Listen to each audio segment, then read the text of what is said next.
It was a scene of unimaginable horror in Industry Choiseul.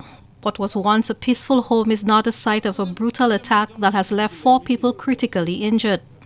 Witnesses tell us that the attacker, former partner of one of the victims, entered the home and carried out a savage assault, leaving the victims with severe injuries. The gruesome nature of the attack has left residents in shock and fear. To tell you the truth, I have not slept at all. I am traumatized. I'm in fear. I cannot sleep at all. Seeing endless blood inside that house there. And the father, when he came, collapsed in front of me. It was, I don't know. I just don't know. According to one family member, Robert Labadie, who was not at home at the time, he received an urgent call alerting him to the attack. I was not there. I was up the road. Somebody came and called me, telling me like, Robert, look, there somebody at your home, chopping your mother, killing your mother and your father in the house. So I left where I was and I came down. So when I came down, I found my sister up there. You see by the panache up there, the cuscus grass there, that's where I found my sister with a big towel around her hand. I asked her, sister, what happened to you? She told me, Robert, Vaughn, not in the house, with the next person, they're chopping mommy and daddy in the house. By the time he got to the house, Labadie says he found his father lying there unresponsive. His mother was on the floor, severely injured. His young nephew had also been attacked. He tried to help them as best as he could, tying towels around their wounds. He called 911 immediately, begging them to come quickly. The family claims the attacker had a history of violence. He had been in a relationship with Robert's sister, but they had broken up 3 months ago.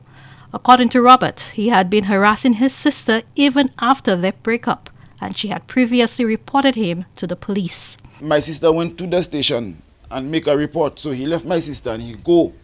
So when he left my sister and he go, my sister felt like, that's okay, he finished with that. Why your sister made a report? But he's harassing her by the church. That's the main point I'm trying to make you understand. So she make the report. So when he leave and go, so when he leave and go, my sister think that that's okay, he go on his business, he finish that. So my sister come here. My mother just came from hospital with my father. He went and check up on his blood pressure and stuff like that. So when my mother arrived, that's always our habit. Every Friday, we're not in the house. You understand? Now him, Vaughn self, have been coming here off and on since his boyfriend and girlfriend. You understand me? What I mean? So he know all around the house, how we cooperating, where we going on a Friday night. Community members say the incident is unprecedented in their village. There is a nice community. Nothing never happened like that before.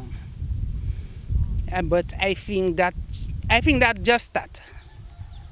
But we have to do just pray for that not to cause that problem again. The victims, including Robert's parents, sister and nephew, remain in critical condition at the hospital. They have all sustained multiple serious injuries and are undergoing emergency medical treatment. They still just try and fight for their life because they're in critical condition still. You understand me? Because my father have to go and do a operation in the head. My mother have to go and do it also. My sister have to go and do it in her hands. My little nephew have to do it also. So right now, I don't know what, where, how, and when I'll see my people back in the house there. Robert is calling for justice for his family and is urging people in abusive relationships to seek help before situations escalate to violence.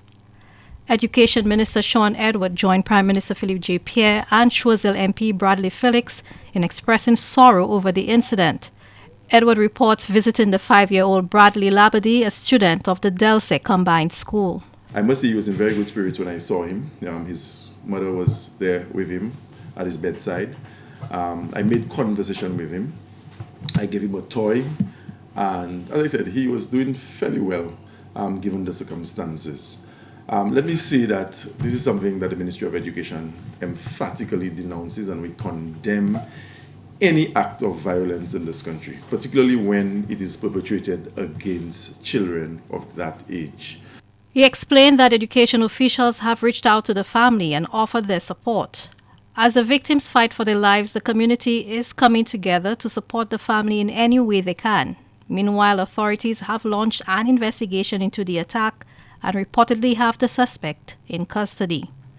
For the DBS News World, Zane Romulus reported.